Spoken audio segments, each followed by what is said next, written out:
Every time we talk to the folks at the Mission Feature Team, they've always got a number of interesting irons in the fire. And as they pursue work on the upcoming Alpha 320 and beyond, now is no different. So let's check in with them and get some updates on a few of the new features they're working on, including one improvement to the law system that's a long time coming.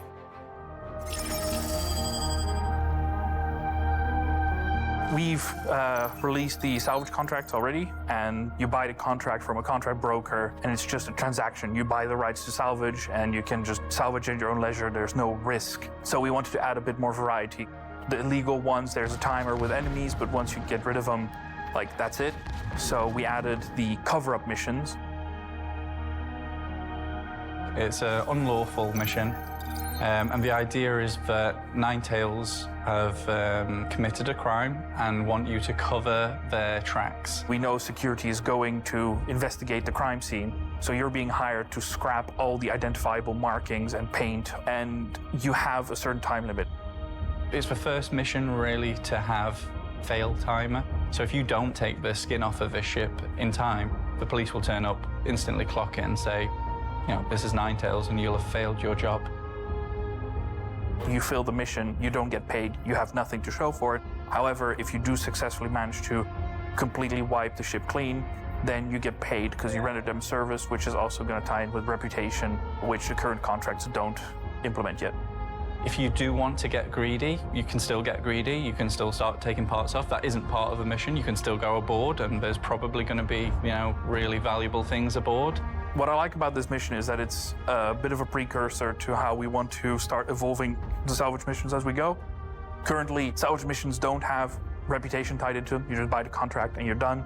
But this is going to start our work towards having more reputation scopes. You're actually going to have rewards coming in with finishing these missions. There's actually going to be a reason for doing these in the long run.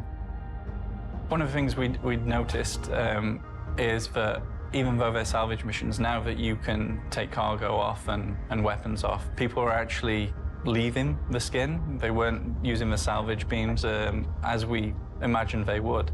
So it's been nice that we can actually make that part of the mission. We can make the feature the mission critical aspect. With Siege of Orison, we built these new Crusader platforms. You've definitely seen Solanke platform, Brushwood, Heartmoor. And building those, we essentially got all of the building blocks required to expand Crusader even further. We made Inspiration Park, which is a whole collection of 4 platforms and a whole bunch of buildings. Then we started doing platform infiltration missions on them. The problem with that is that every time a mission location is used, it can't be used by another mission at that point. It's kind of reserved. So if 2 people do that, that's already 6 buildings out of the rotation, which limits a lot of the buildings. So what we decided is to have several more of these platform parks. We really just wanted one location that would be for Siege. We intended to copy and paste those all over the place in new formations. And that would mean that the Siege Islands would just be for Siege, so that the event and the missions don't have to share the same location. We knew we could then take those islands, reconfigure them, and then just place them all over Crusader. Using multiple locations around Crusader spreads players out more, which helps the performance. And we kind of wanted to use the planet itself more as well. The intent was to run Siege for 319, but unfortunately we weren't able to hit that. We ended up in a very awkward position where we had disabled the ability to have the current missions that went out on those islands in 318 available in 319, and we also didn't have the other islands placed. So we just had to turn those missions off completely until we get these new floating islands. So we made the decision to add more islands all around Crusader. It allowed us more freedom, we can tell different stories.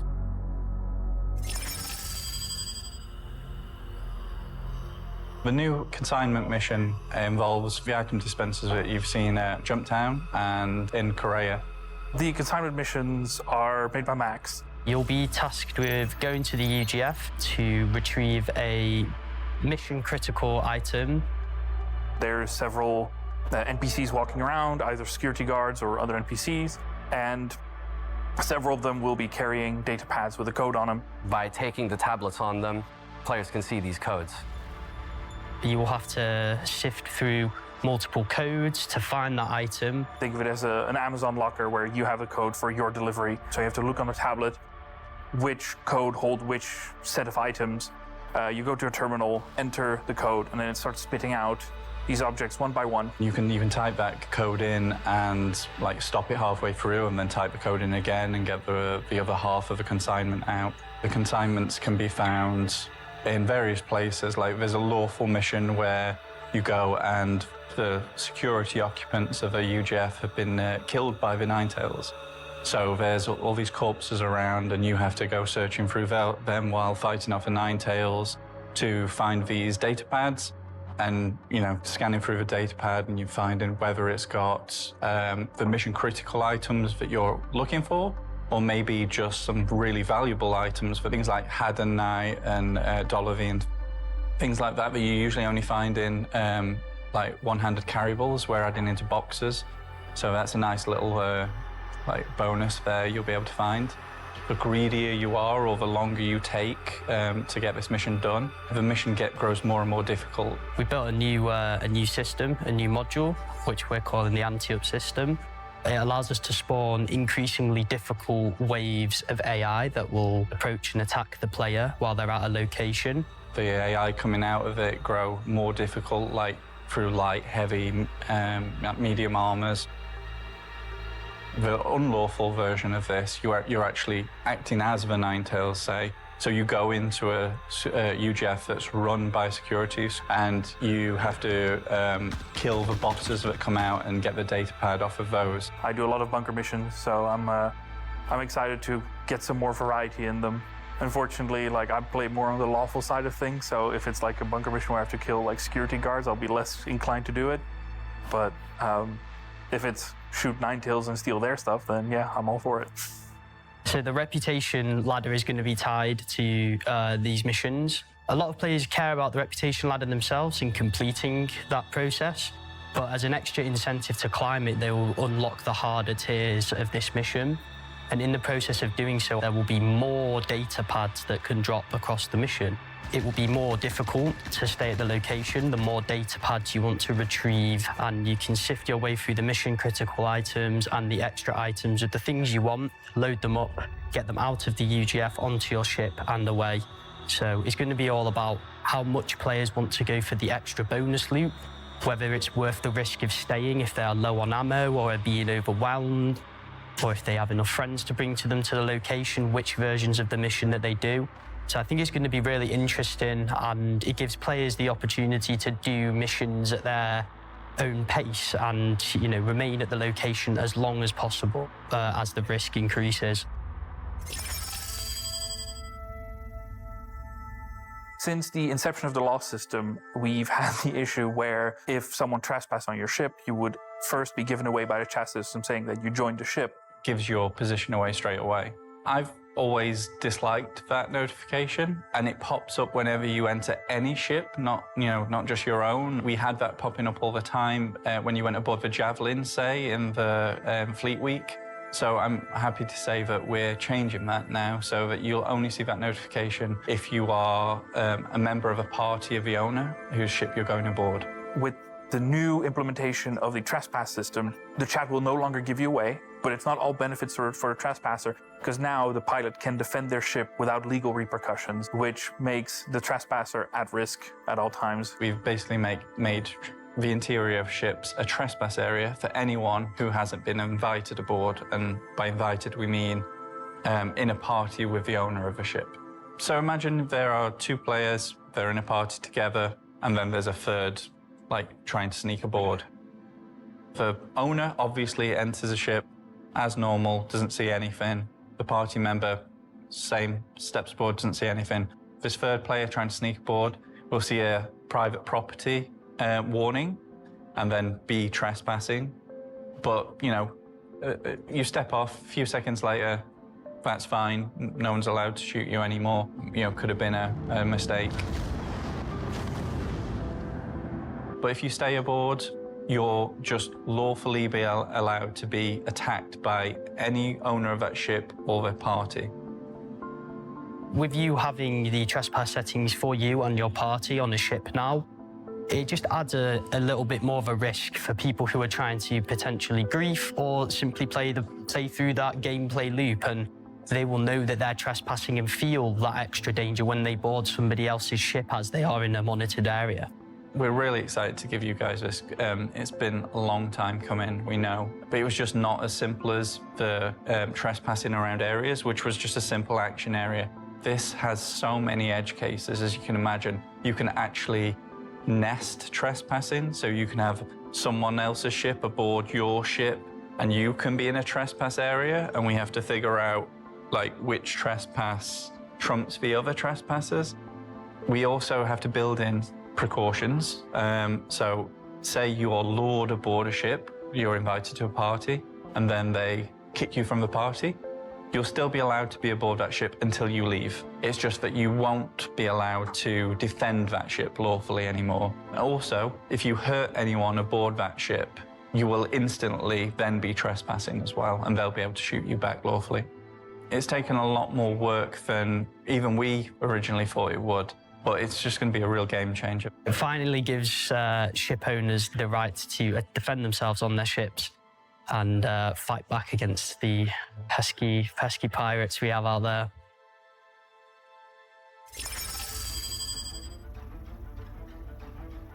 One of the things farther ahead that we're working on is barge heist. It's basically taking what we know to be popular and fun in this game, so something like Jump Town, but we're making it have a finite resource and a much more interesting location. What we're doing is allowing players to buy in information similar to how some of the salvage contracts work.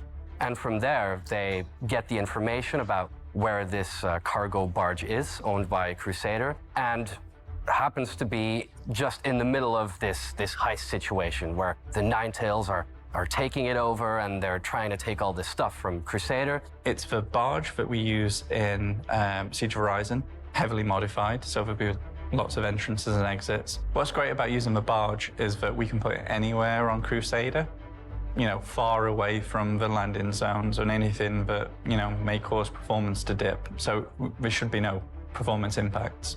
We've placed a terminal, a cargo terminal, inside of the container interior of the barge. And when players find this terminal, they can turn it on to open various containers using different kinds of ID codes found in the environment.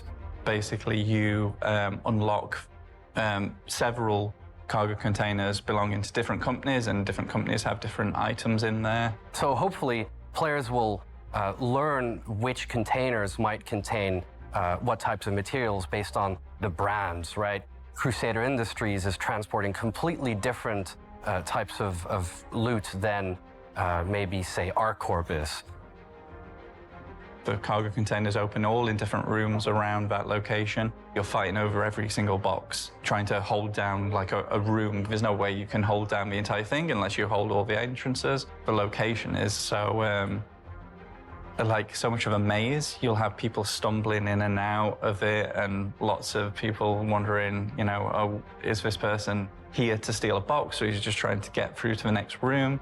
What we really wanted to achieve with this is give the players complete freedom of which side to take. You don't take a contract from Crusader asking for help, or from Nine Tails wanting you to help them to take something. In future, when we have reputation-based hostility and you can make friends with these guys, they will be your cover. So I can see plenty of exciting PvP action that's going to come from this mission.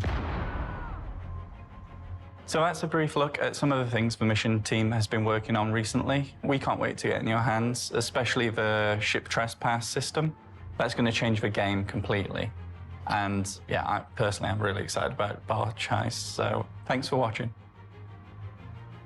Of course, as always, you're going to want to check out the public roadmap at the robertsspaceindustries.com website for details on when each aspect of their continuing work gets scheduled for a specific release. And as for what we learned this week,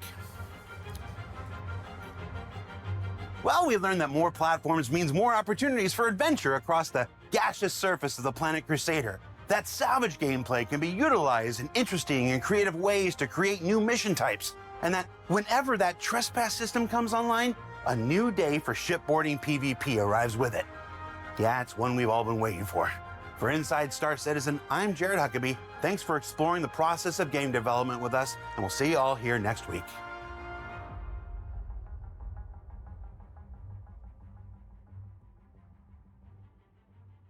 Every time we talk to the folks on the mission feature team, they've always got a number of interesting irons in the fire. And they pursue work on the upcoming Alpha 320 and beyond. Updates on a few new features they're working on, including one improvement to the new law system that is going to be a long time coming. You're going to want to check out the public roadmap of robertspaceinitiative.com website. A salvage gameplay can be utilized in interesting...